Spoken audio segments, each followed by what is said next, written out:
Benvinguts, benvingudes a esta nueva conferencia del ciclo Nuevos Museos, Nuevas Miradas. Como sabéis, ya llevamos un par de años llevando a cabo, trayendo a relevantes responsables y directores de museos, de los más importantes museos de España, y con la idea ya puesta en empezar a trabajar también con el trabajo de traer a directores y directoras de museos de fuera de España. Hoy tenemos con nosotros y con nosotras a Elvira Yanganiose, que es cordobesa, es andaluza, aunque vais a ver que por el acento de un acento canario bastante contundente. Ella es especialista en arte africano contemporáneo y ha impartido seminarios y participado en ciclos de conferencias siempre vinculados, o fundamentalmente vinculados, que es su especialidad, a la producción artística y la cultura contemporánea africanas.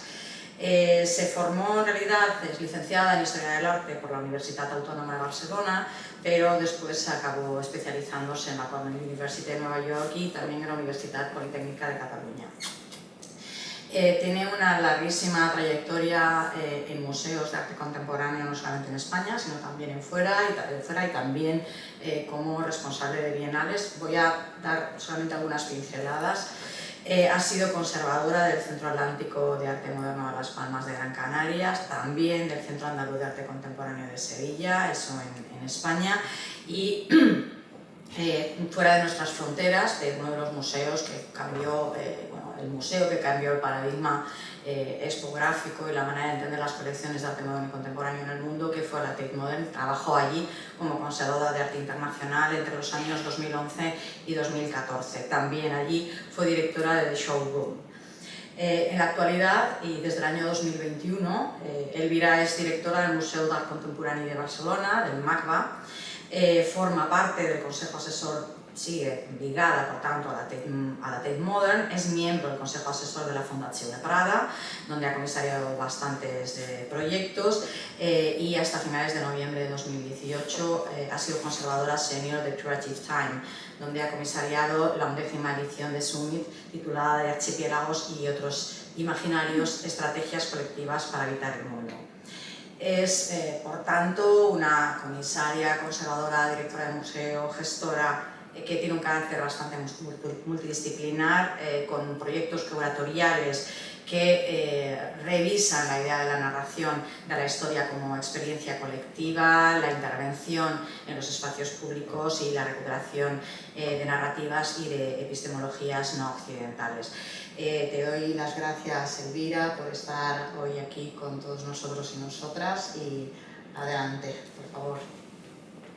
Bueno, ante todo, muchísimas gracias por esa fabulosa presentación.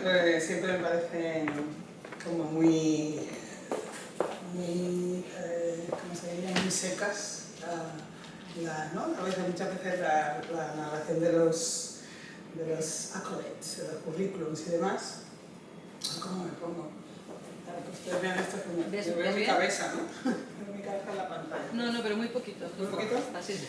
Bueno, como decía, que muchas gracias, Rosa, muchas gracias, Isabel, por invitarme, y sobre todo también por invitarme a plantear, no solamente, y espero que no se sientan decepcionados porque no les voy a hablar de la historia del MACBA, todo lo contrario, les voy a hablar de su futuro próximo, que tiene que ver también con la exposición de Kara Walker que tienen aquí.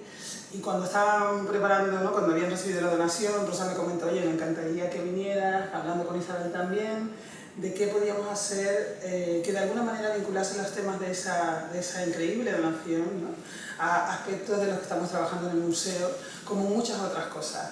Decía Isabel que una de mis especialidades es el arte moderno y contemporáneo africano y de su diáspora, pero también una cosa que me ha interesado muchísimo siempre han sido tanto la teoría urbana, ¿no? La historia y la teoría de la arquitectura, pero también lo que son, ¿no? digamos, el gesto, ¿no? de generar institución, ¿no? Que estábamos caminando por las salas y veíamos la obra de San Pedro, y yo he trabajado mucho con artistas africanos en ciudades africanas que han generado proyectos muchas veces como artistas que daban visibilidad a grupos específicos, en otras ocasiones como colectivos artísticos que se unían, ¿no? Daban una referencia, digamos, estética. Y una de las cosas que me parecía interesante también de traer aquí era precisamente ese gesto que hace Sempere, ¿no? de hacer colección y de pensar desde un lugar, digamos, inicialmente individual, pero que es generacional y luego se convierte, como me han ido comentando las compañeras a lo largo de nuestra breve visita, en intergeneracional, ¿no? En qué supone generar espacios de esfera pública, ¿no? Espacios en los que se intenta trasladar un sentimiento de lo común, ¿no? En esa realidad a través del arte, ¿no? Y de qué manera el arte sirve como para hacer una evidencia, una realidad intergeneracional, un cambio de ciclo político en el caso de Sempere y de otros artistas de su generación, y también creo que es importante en ese sentido un poco de lo que les voy a hablar. Hago también una advertencia porque ya veréis que la mayoría del contenido, casi todo, está en inglés, porque preparé esta charla como parte de una invitación que me hacía el Instituto Ramon Llull a ir a la Universidad de Barcelona, la Universidad de Nueva York, al Centro de Culturas que lleva Jordana Mendelsohn, donde hace muy poquito estuvo también nuestra queridísima Teresa Lanceta. Y aproveché esa oportunidad sobre todo para hablar desde la perspectiva de cómo yo considero que las exposiciones no son solamente momentos, digamos, una temporalidad, una idea, una historia que se presentan y que se ocurren en el museo, sino que le ocurren al museo. Con esto quiero decir que de alguna manera las exposiciones son transformadoras por sí mismas, son espacios institucionales temporales que, si tenemos suerte, ayudan a transformar la estructura o lo más sistémico que existe en ese sentido dentro de las instituciones, ¿no? Es decir, entiendo la exposición como un gesto que tiene que ver también con una especie de colección de un momento temporal, ¿no? Que sirve para hablar directamente de algo que quizás la institución no está guardando espacio, no está necesariamente cuidando, y en ese sentido me parecía importante traer el tema que traigo hoy, que es esta idea de la anticolonialidad de Barcelona, ¿no? Y la posibilidad de un planeta negro. Y empiezo con un detalle que surge de un proyecto inacabado, de una especie de reportaje que se hizo, que lo desarrolla el escritor Iván de la Nuez, cuando le piden, ¿no?, la realización de un proyecto para un posible museo de las civilizaciones en Barcelona, que sería, ¿no?, donde está el Museo Etnológico en este momento, y le piden, ¿no?, que haga esta reflexión de cómo podría ser un museo, un centro de estudios, museo decolonial, anticolonial en Barcelona. Y él habla precisamente de que hay que poner énfasis en que Barcelona de hecho es un museo, ¿no?, al aire libre, en el que se presenta la historia y el impacto del colonialismo y la trata de esclavos en muchísimas perspectivas, sobre todo en la arquitectura de la ciudad. Además también que quizás plantea que el sentimiento más crítico, ¿no?, la manera más crítica de pensar desde la ciudad, tiene que ver precisamente con el reflejo constante, ¿no?, de la realidad, digamos, años, en algunos casos siglos más tarde, de ese ejercicio de colonialidad y poscolonialidad que tuvo lugar alrededor de la ciudad, que tuvo lugar y que dio propiamente, en ese caso, a la ciudad.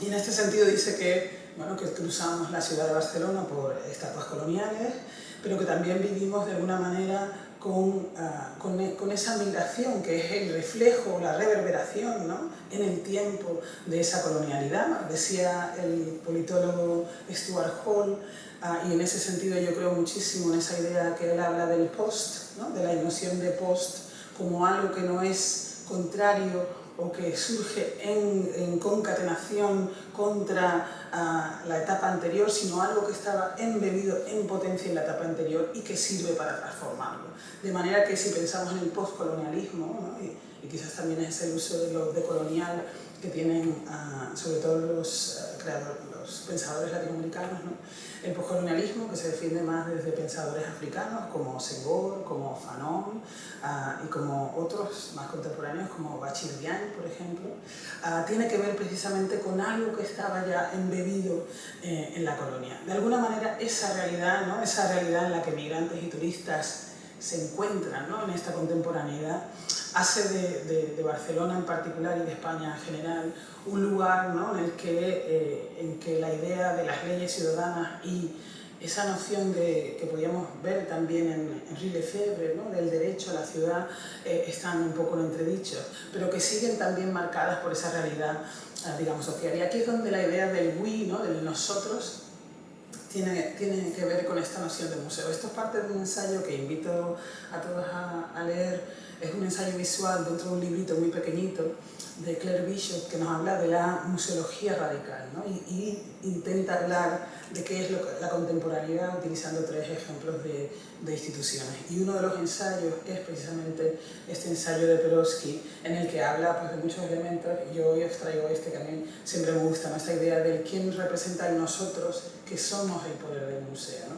Después veréis que en algunos momentos de esto os hablaré también de la noción del museo posible. Yo cuando acababa de llegar escribí una nota para El País en el que hablaba precisamente de la necesidad de corresponsabilidad de los museos, y también podemos hablar también de eso más adelante, ¿no? Pero esa idea, ¿no? En el que hay un nosotros en el museo, igual que hay un nosotros en la ciudad, igual que el derecho a la ciudad, hablaba Henri Lefebvre, que tiene que ver, sobre todo, por ejemplo, él hablaba de la ciudad diferencial, ¿no? En la que uno encuentra su lugar, uno encuentra su identidad, y ese es uno de los elementos de los que también os quiero hablar hoy. En ese sentido, el reportaje de Iván de la Nuez, como decía, que está sin publicar, habla de las sucesivas mutaciones del lenguaje colonial y la normalización de ese lenguaje en el arte contemporáneo, y también dice de cómo hay movimientos en la actualidad que lo que pretenden es esa decolonización del espacio, ¿no? Por ejemplo, demandando el cambio de nombre de las calles y otros elementos. ¿Por qué me interesa esta idea tantísimo? Porque hablar de nosotros supone también cuestionar qué aspectos de la historia de los otros nos afectan, ¿no? En España tenemos ahora esta exposición maravillosa de Kara Walker aquí, pero ha habido muchísimas presencias, sobre todo si pensamos a partir de los años 90, a final de los 80, principios de los 90, empiezan a florecer muchísimas exposiciones sobre arte contemporáneo africano, arte moderno africano, ¿no? Tenemos, por ejemplo, exposiciones en el CAM, muchísimas desde África Hoy, con Africa Today, Africa Explore, exposiciones que vienen de París, de Estados Unidos, que nos hablan desde Magiciens de la Terre o también de Other Story, de una transformación y una agencia que los comisarios van ganando progresivamente, de manera que si uno atiende a lo que son la historia de las exposiciones de arte moderno y contemporáneo africano o de africano en la diáspora o negro, ¿no? Lo que encuentra es también un ejercicio de una serie de años, ¿no? De casi unos 20 años, teniendo en cuenta, por ejemplo, exposiciones como el primitivismo en el 84 en MoMA, hasta el presente, en el que hay una desarticulación de una imposición identitaria de ciertas identidades negras o africanas en el mundo occidental, sobre todo, y en las instituciones occidentales. Eso es tema para otra charla, pero es una charla, es un tema muy interesante, ¿no? En el que se puede ver esa progresión. Aquí os traigo esto que también siempre me parece interesante. Yo, como estuve muchos años dando en Goldsmith clases de cultura visual, me parecía importante, por ejemplo, reflexionar sobre otras maneras de entender la historia a través de otros elementos. Y en este caso tenemos el trabajo de un director, que es Raoul Peck, que a lo mejor conocéis por Hotel Ruanda, por la película de Lumumba, ¿no? Y él se plantea en este proyecto que se llama Exterminates All Brute, ¿no? En la idea de un tema que a mí me interesa muchísimo, que es la producción de la historia y el impacto que tienen los individuos, tanto profesionales como no profesionales, en la formulación de la historia, ¿no?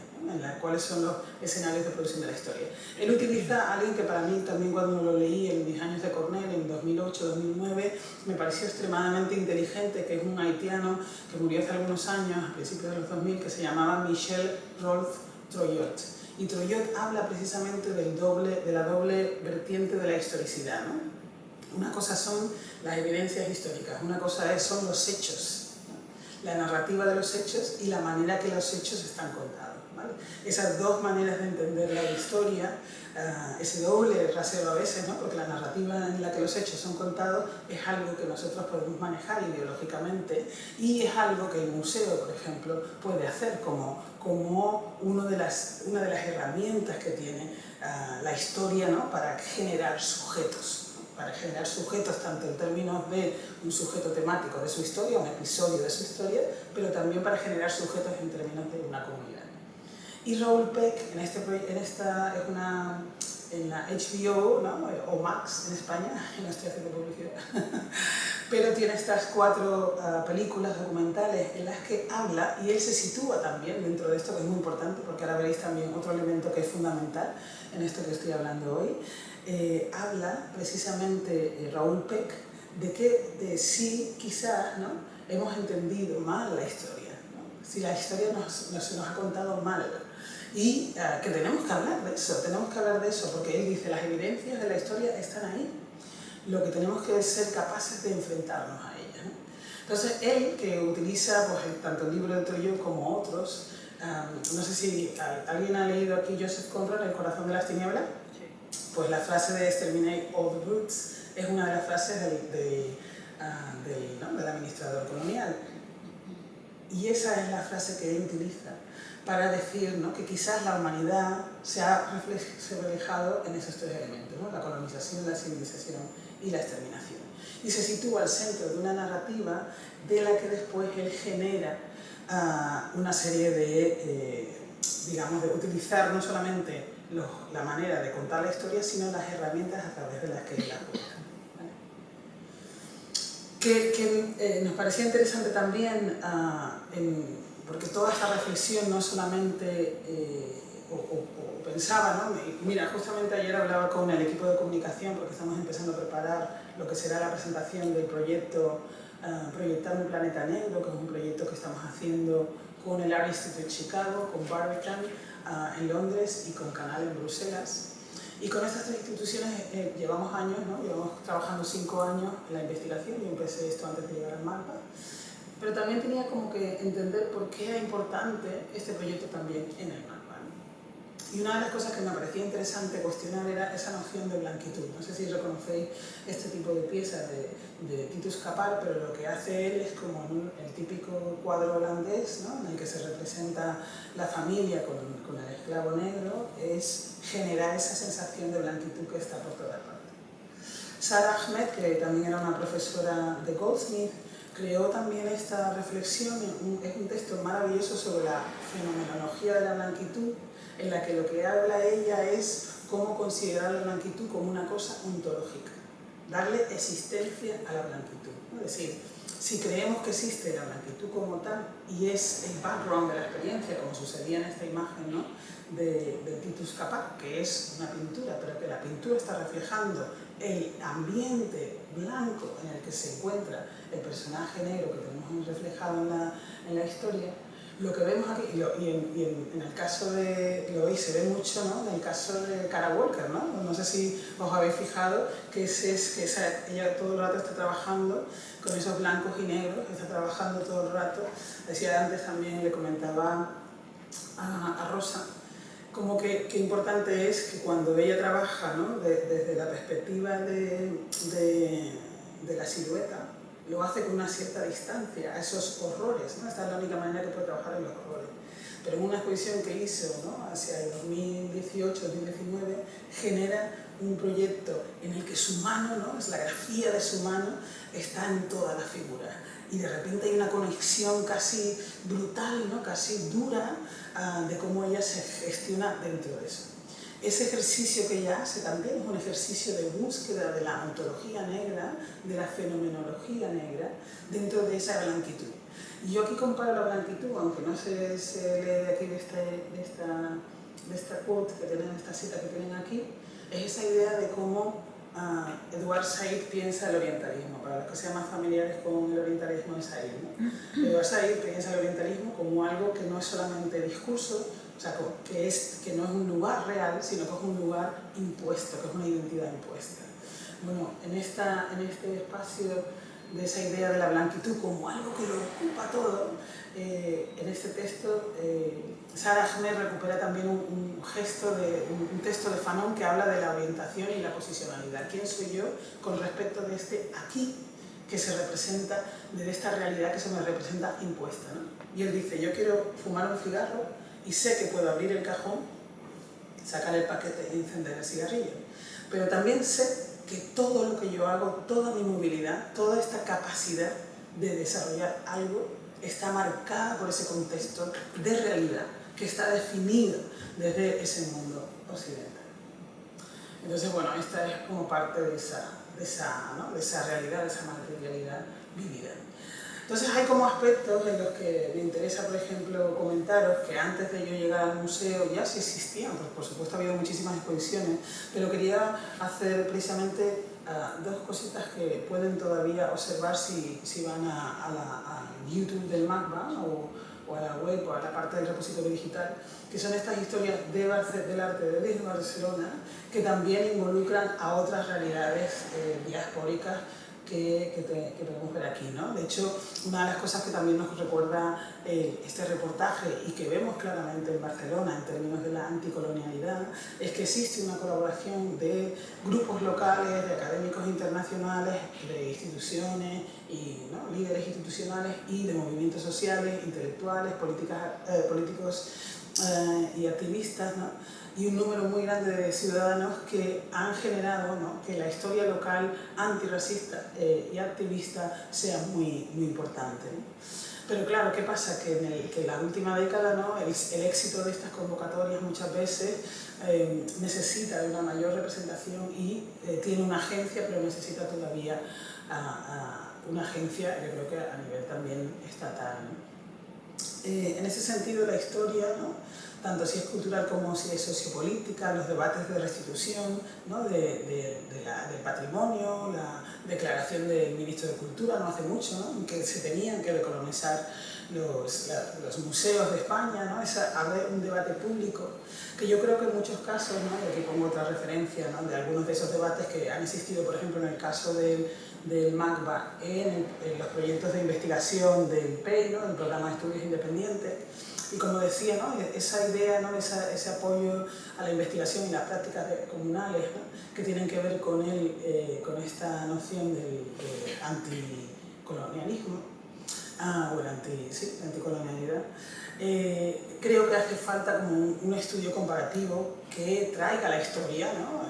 Y de hecho, pues, el Museo de Antropología de Madrid ha ido sacando como proyectos específicos sobre eso, pero creo que hace falta como insistir, ¿no?, que hace falta cambiar la estructura y aspectos sistémicos que tienen miedo a una cierta diferencia y que domina, yo creo que en muchos casos, el panorama institucional. Quería poner este ejemplo, mira Teresa, me viene súper bien que estés por aquí, porque para mí una de las cosas que fue más importante, también quiero comentar un poco de cómo, por qué si pienso que las instituciones reciben las exposiciones como una posibilidad de agenciar un cambio dentro de la institución, ¿por qué tiene importancia hacer un proyecto panafricano en Barcelona? Aparte de hacer cualquier otra exposición, ¿no? Es decir, usted recibe una donación de Cara Walker y tiene un sentido porque es una donación que se recibe, pero también esperan vincularla a aspectos sociales, aspectos, ¿no?, que te traigan a una contemporaneidad en la que uno pueda reflexionar sobre este momento de Alicante, sobre este momento de España, sobre este momento del mundo. Entonces, creo que es muy importante también entender eso desde la perspectiva que no es la perspectiva del otro, sino que es una perspectiva propia y de cómo esa investigación nos lleva a ese lugar, ¿no? Como decía, una de las cosas que me parecía más interesante en el proyecto que hizo Teresa Lanceta, con Nicolás Malevé, con Pablo Martínez y la gente del proyecto de educación del museo, con los estudiantes, sobre todo, del Instituto Miquel Tarradell, en el caso de los oficios del Raval, tenía que ver también con esa exploración de la posibilidad de generar a través del arte, a través de la reflexión sobre el arte, pero también a través de un scouting en la ciudad, en el barrio en el que ellos vivían, quiénes eran ellas y de qué manera esa perspectiva de lo que eran era fundamental para reconocerse. Pero también para reconocerse, y para mí fue muy emotivo escuchar cómo ellos también habían sido transformados por el contacto con el artista, por el contacto con el arte, y cómo, ¿no?, yo le digo siempre a mis compañeras, y lo digo también en conferencias, ¿no?, que el museo futuro, el museo posible, el MACBA, le debe a esos chicos que sus voces reverberen en el espacio de la exposición para siempre. Es decir, que ellos sientan que ese es un espacio diferencial, como diría Lefebvre, que les pertenece. Que ellos sientan que el museo que ellos están visitando, después de haber estado con el artista, después de haber hecho un análisis del trabajo que hace la gente en su barrio, de dónde provenían, que hacían antes de convertirse quizá en tenderos en espacios del Raval. ¿Qué supone eso para esos chicos? ¿Qué supone eso para el museo como un lugar de iniciación, de enunciación, perdón, un lugar para la diferencia, ¿no? Y en ese sentido, por ejemplo, recuperar otro de los proyectos que hicimos, Simografías de la Lucha, que presentaban un imaginario político o sociopolítico, también de espacios de enunciación a través de revistas, de periódicos, de escritos, de manifiestos, desde el siglo XVIII hasta el presente, ¿no? De diferentes comunidades, y 11 de los lenguajes en que estaban recogidos esos escritos, esas publicaciones, se hablaban en el barrio del Raval. Y para nosotros era muy importante también, ¿no? Generar ese gesto, y fue la primera vez que todas las paredes, toda una instalación sonora, con una instalación audiovisual y un centro de datos, ¿no? Y fue la primera vez también que para nosotros todo ese imaginario, todos los lenguajes eran visibles en cartelas gigantes en las que tú invitabas a la gente a acercarse, ¿no? Y de repente, sin que tengas que hacer exposiciones nicho o exposiciones que sean, digamos, servidas, ¿no?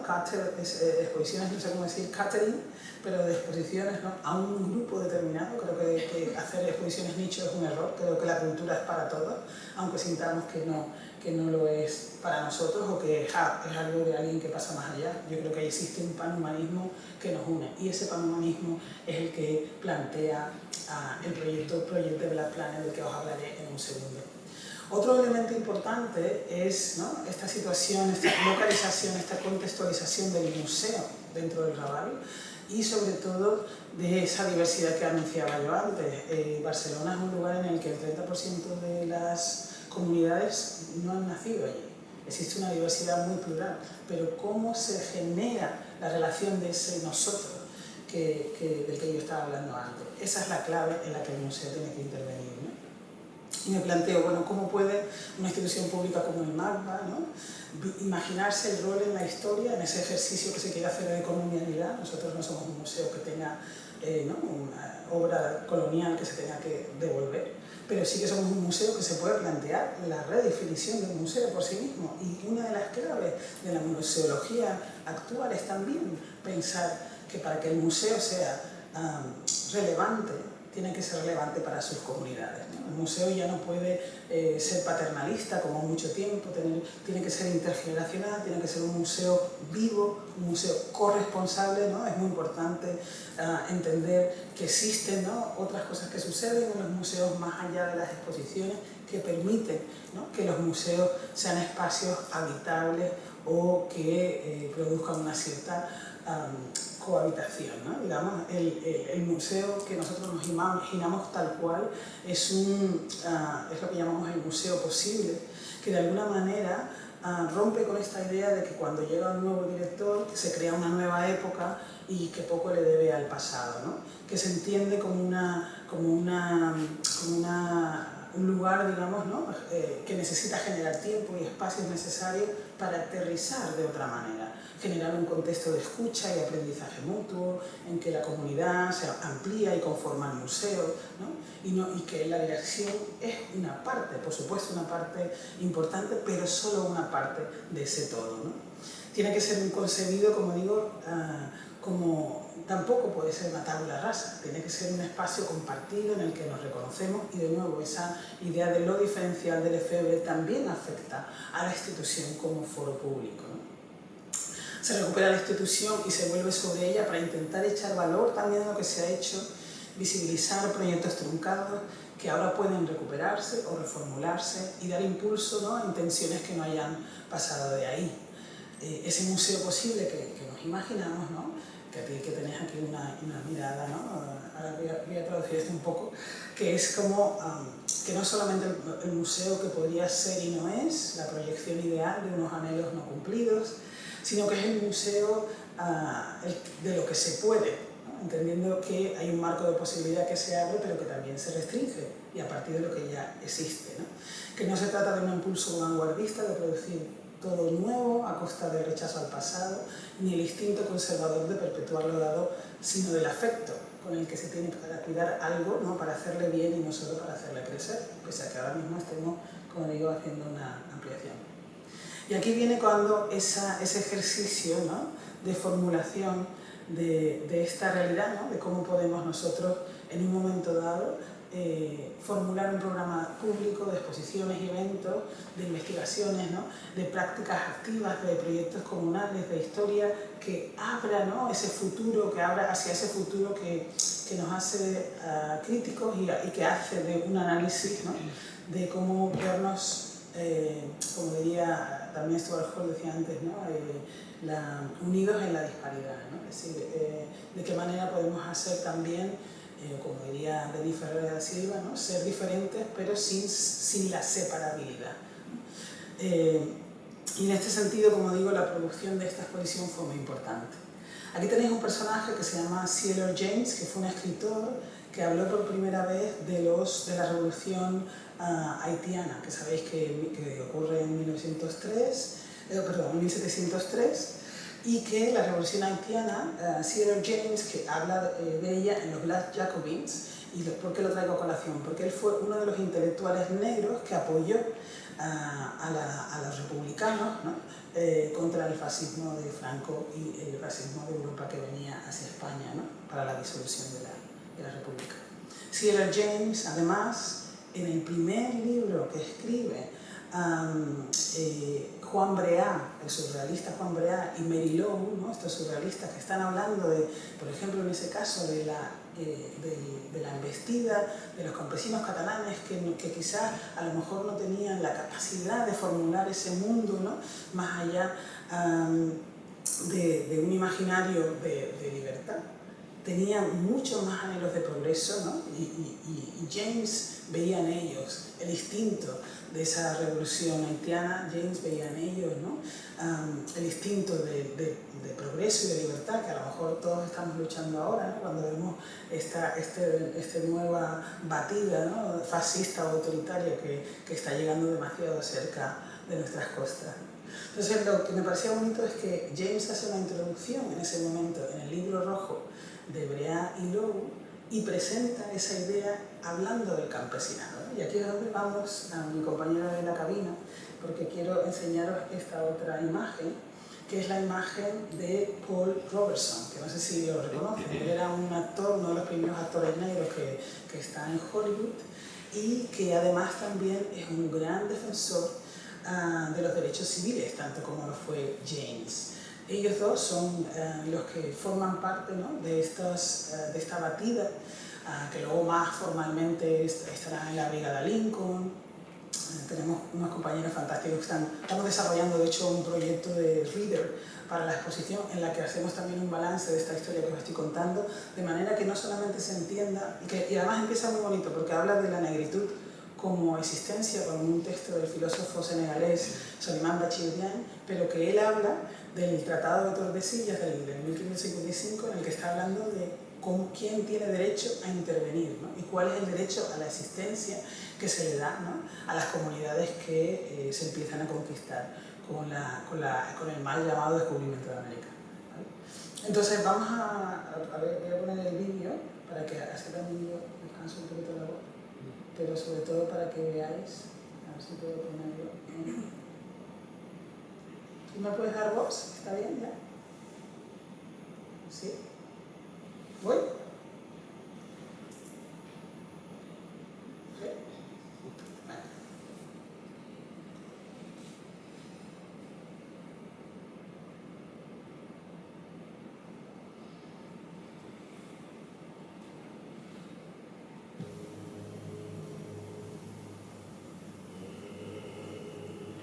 Paul Robeson, el famós cantant nord-americà, és un gran enamorat de la nostra terra. Invitat per les autoritats republicanes, ha visitat els fronts on es lluita per les llibertats del món. Moments abans de deixar Barcelona i Espanya, es prestà a ésser pres per l'objectiu del nostre cameraman i aquest gran coneixedor del nostre folclore i cantar els segadors, com es pot veure quan puntuava el bon cop de pals, després signà el llibre d'or del comissariat de propaganda amb un bon cop de pals.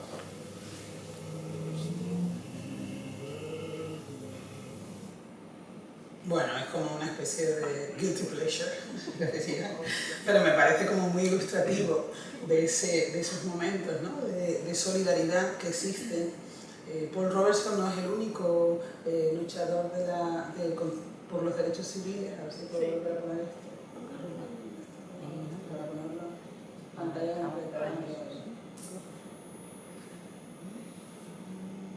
Sí, mira aquí. En uno de estos de ahí. ¿En uno de estos? Aquí. Aquí. Abajo, modo pantalla completa. Modo pantalla completa, ahí está. Gracias. Pues, o sea, esta idea de que existe una serie, nosotros con Tania Safura Adams, que hizo una presentación aquí la semana pasada, pero que además también estuvo está trabajando con nosotros en esta exposición para toda la parte que es la presentación de Archivos Negros, que sabéis que se activó con Manifesta, un proyecto de España Negra que ya lleva haciendo los últimos 3 años, que está vinculado también a su libro, Voces Negras, y nos interesaba porque ella está trabajando con nosotros, hizo una presentación de estos episodios que es maravillosa. Ella de hecho también es la persona que sale como periodista en Historias de Barcelona, pero lo que me parecía interesante es cómo ella habla también de esa presencia africana o afroamericana en el contexto español como apoyo a todo lo que fueron las columnas, ¿no? Pues la columna de Urrutia tenía muchísimas personalidades de todo el mundo, la columna, la Brigada Lincoln, ¿no? Viene a España también como a apoyar, ¿no? Entonces existe ese ejercicio de solidaridad que al final tiene que ver con ese sentimiento de que existe un mundo más allá de la raza que determina cómo queremos vivir, ¿no? Y en ese sentido también recordar un poco lo que decíamos antes, ¿no? Es decir, ese espacio crítico de la ciudad de Barcelona, cuando yo llego de vuelta a España, está sucediendo esta serie de cambios. Recordar que después de la muerte de George Floyd, en plena pandemia, se genera todo este ejercicio alrededor de la desarticulación o desmontaje, ¿no? de las estatuas en Estados Unidos, pero la mayoría de los gestos en ese sentido son activistas. El grupo de memoria histórica del Ayuntamiento de Barcelona empezó a hacer un ejercicio de derecho a la ciudad, ¿no?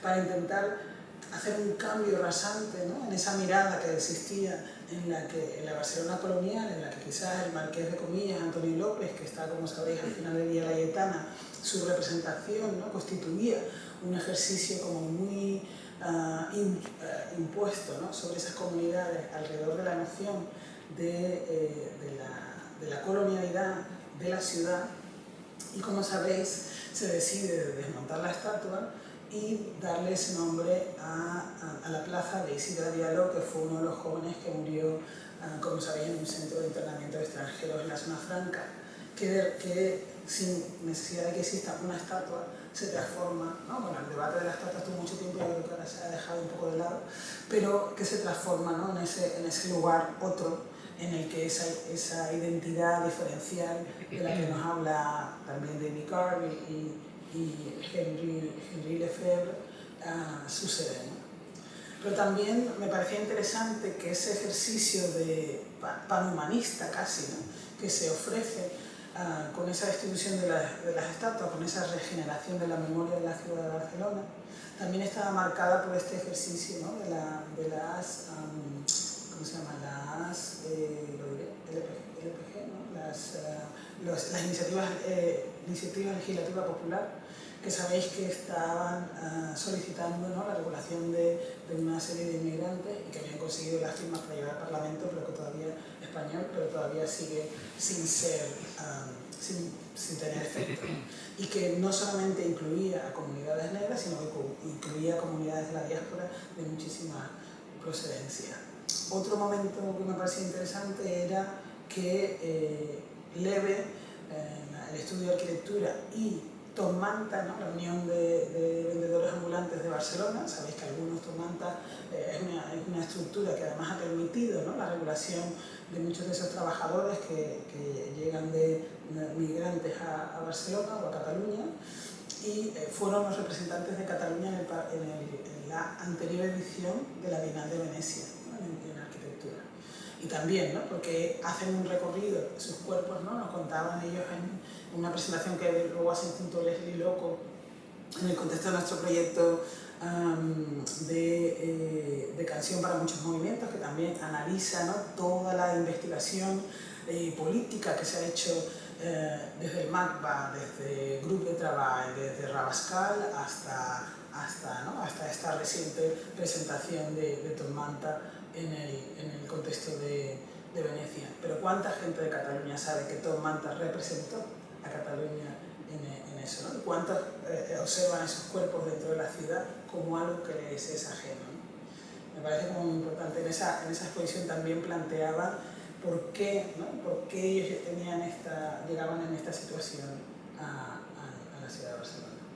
También simplemente recordar aquí otros proyectos que hemos hecho también recientemente, este de Bushra Jalili, Entre Círculos y Constelaciones, en el que, entre otras muchas cosas que se hablan del panafricanismo, pero también ¿no?, de la intelectualidad decolonial, se recogía este proyecto que me parecía bellísimo, que se produce en los primeros años de la década de los 70 del siglo pasado, en la que existen como dos grupos de teatro que trabajan sobre todo en el espacio público y que empiezan a reclamar a través del trabajo en el espacio público una representación política, y hacen que uno de ellos, por las leyes que existían de votación en ese momento en Francia, pese a ser un trabajador indocumentado, pudiese presentarse a presidente, ¿no? Hacen como ese ejercicio, de nuevo un ejercicio de enunciación, pero sobre todo también un ejercicio en el que se utiliza una forma estética, ¿no?, una experiencia artística, una experiencia en el espacio público. Se reclama ese espacio público, se reclama ese lugar de enunciación y esa representación a través de esta propuesta. Y Bushra Jalili lo recoge en dos proyectos a lo largo de 10 años, con esas comunidades artísticas siendo la clave de dos o tres proyectos. Uno que fue The Circle y The Tempest Society, ¿no?, que estuvo en 2014 en Documenta, y The Circle, que se inaugura en nuestro proyecto y al tiempo se estaba realizando también en Sharjah durante la Bienal que recupera la Bienal número 15, que recupera, como no sé si os acordáis, aquel proyecto que iba a hacer Ospi un beso antes de morir en Sharjah también. Recordar simplemente, os decía antes, ¿no?, este proyecto de Canción para Muchos Movimientos, reflejo de la creación colectiva. De nuevo está ese museo posible como un lugar. La relación de responsabilidad del museo no es una novedad, siempre hablo del museo como un espacio público. Si somos de hecho un derecho público, un derecho cultural, ¿de qué manera podemos ser más radicalmente públicos, ¿no? ¿Qué es lo que tenemos que ofrecer a nuestras comunidades temporales, si queremos llamarlas así, a nuestras audiencias, ¿no?, para que sientan que ese espacio no solo les interpela, sino que les pertenece?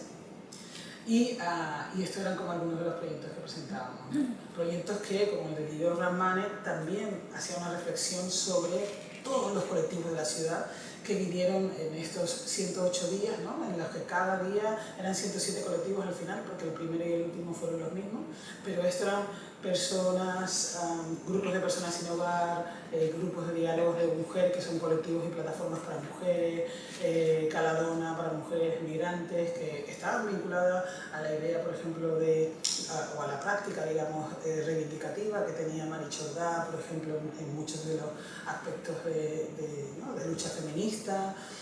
Vinieron gente sin hogar, vinieron galeristas a presentar obras de proyectos, venían gente a hacer conversaciones en el espacio, había música, la gente presentaba sus librerías, había poetas, vinieron Francesca Albanese a hablarnos de Palestina, Mozart Asisa, ¿no? Mucha gente que trabajamos alrededor también de esa idea de por qué, en vez de crear un espacio físico en el que una obra se produjera, por qué no ceder ese espacio a la esfera pública, ¿no?, y a lo que constituye la esfera pública, que son todo ese grupo de comunidades. Ahora, más recientemente, en la actualidad, tenemos este proyecto de Carlos Mota sobre todo lo que son las identidades LGTB y también esa mirada sobre la historia y una reflexión sobre el homoerotismo y la Iglesia Católica, por ejemplo, muy importante, o la imposición, ¿no?, de las realidades sexogenéricas a comunidades de las Amazonías o comunidades, ¿no?, precolombinas, por si queremos utilizar ese término también. Todo eso, ¿no?, nos lleva a por qué tiene sentido, o sea, cuál es el sentido de crear una exposición como Proyectar un planeta negro, en la que lo que se hace es trabar, digamos, lo que supone un espacio, ¿no?, de producción cultural, un campo de producción cultural al que llamamos panafricanismo. Ideológicamente, sociopolíticamente, en términos de, por ejemplo, de realidades populares en la literatura, en la poesía, en la música incluso, el panafricanismo ha sido detallado en muchos términos y ha sido definido y representado. Pero en el arte no existía, existen momentos de panafricanismo o reconocimiento de ciertos temas panafricanos, pero lo que hemos hecho en este proyecto es especular con la posibilidad de que sea, ¿no?, de que esa realidad panafricana estuviese, digamos, dispuesta en una serie de obras y definiese una serie de estéticas. Desde pensar el momento de la negritud de Senghor en los años 60 como una reflexión sobre un imaginario del arte tradicional, o hablar de Du Bois y Marcus Garvey, ¿no?, como momentos de emancipación de esa realidad desde principios del siglo XX hasta nuestros días. El panafricanismo, desde la perspectiva en que lo veíamos nosotros, esta producción, como decía, está hecha, y yo recibo la invitación inicialmente cuando todavía estoy en el The Showroom del Art Institute Chicago, de formar parte de un grupo de investigación que forman Antoine Vert, Edo Getachon. Antoine y Edo son jóvenes investigadores. Antoine era comisario, ¿no?, del departamento de fotografía que dirige Matthew Mikowski, que también es uno de los comisarios, y Adon Getachew es una escritora extraordinaria que tiene un libro maravilloso que se llama War Making After the Empire, ¿no?, en el que también habla como esa idea de la mundialización, y trabaja muchísimo ella a Marcus Garvey, ¿no? Pero la idea es eso, investigar cuál era la producción artística y cultural panafricana y de qué manera, cómo se podía formular como una suerte de marxismo, como una suerte de panhumanismo, ¿no?, que nos daba la posibilidad no solamente de circunscribir algo en el tiempo y espacio de la exposición, sino que nos ayudaba, como decía yo al principio, a afectar la institución de alguna manera, ¿no? Esto además lo producíamos y tiene un lugar muy importante en un espacio o en un momento de la exposición que nosotros llamamos circulación, que de nuevo recupera esa idea del proyecto de sismografías de la lucha, en el que todo el material impreso que tenían, ¿no?, que se iba produciendo en esos momentos, empezando pues desde 1903, ¿no?, The Soul of Black Folks, ¿no?, que es un libro de Du Bois en el que habla también, ¿no?, de la idea del color line, de la línea de color como la clave para entender la raza en el siglo XX, a esta nueva idea de Alain Locke en el 1925, que tiene que ver muchísimo con el Harlem Renaissance, ¿no?, y cómo en ese momento de la euforia, ¿no?, de la libertad de los afroamericanos en Estados Unidos y particularmente en aquel barrio de Nueva York, se está generando también otros espacios de enunciación, ¿no? Proyectos también después, pues aquí tenéis la imagen de Marcus Garvey o Emory Douglas, que se consideraba el ministro de Cultura, ¿no?, de Black Panther, también, ¿no?, pues el Frelimo como momentos de independencia de lusófona, el libro de Chinua Achebe, o por ejemplo, súper importante esta pieza de Tami Mayele, que era uno de los que tenéis aquí, como ¿no?, que estaba vinculado a un festival que hubo en los años 80, y que forma parte del Medu Art Ensemble, ¿no? Todo de nuevo hablando de todas estas comunidades, como decía antes, que surgen, ¿no?, o que generan institución pese porque por la ausencia, ¿no?, de instituciones entre comillas convencionales que podríamos imaginarnos aquí en Europa. El proyecto además tiene muchos otros aspectos, ¿no?, en los que se habla, por ejemplo, de esa idea, ¿no?, de un imaginario plural, un imaginario, no sé si tengo aquí esta pieza que es de Ito Barrada, que para nosotros era muy importante hablar de esta idea del Continental Drift, ¿no?, y de la noción de Pangea que Alfred Werner pone en Solfa en 1920, ¿no?, que también en 1900, tanto en el caso de Garvey a principios de la formulación de la UNIA y de su mujer Amy Ashmus Darby, que nosotros también le dedicamos un apartado, y que ella además también forma parte del grupo feminista durante toda su trayectoria, incluso aquí en España, no solamente en Estados Unidos y en Inglaterra, pero también, por ejemplo, esta idea, ¿no?, de esa Pangea que unifica la tierra, ¿no?, en una única cosa, ¿no? Hablaba antes de esa posibilidad de imaginar un mundo panhumanista, y el panafricanismo, pese a estar articulado alrededor de elementos raciales, también está buscando esa suerte, como decía antes, de marxismo, ¿no? Las relaciones, el imaginario, ¿no?, de esta placa tectónica de imaginar África como, ¿no?, que esta es una pieza de Ito Barrada, que imagina a África como el centro de la formulación de estéticas, de ideas y de relaciones humanas, ¿no? Y en la que se toma, ¿no?, como espacio esa noción de Panáfrica, que se da en 1919 en el primer Congreso Panafricano, ¿no?, que se mantiene en Inglaterra.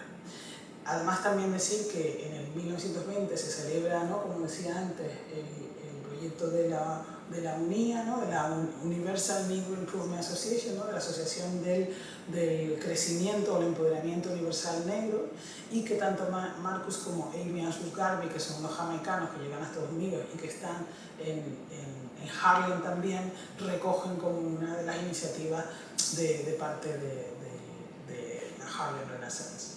Toda la trayectoria del panafricanismo tiene como base también esa idea de una realidad transnacional, transgeográfica, transtemporal, intergeneracional, ¿no? Es muy bello también el ejercicio que se hace desde el internacionalismo negro o el Black Internationalism, de qué manera se habla del mestizaje, o se habla, por ejemplo, de las diferentes prácticas de la diáspora y del uso de la diáspora como un elemento, ¿no?, que está intentando generar un nuevo humanismo.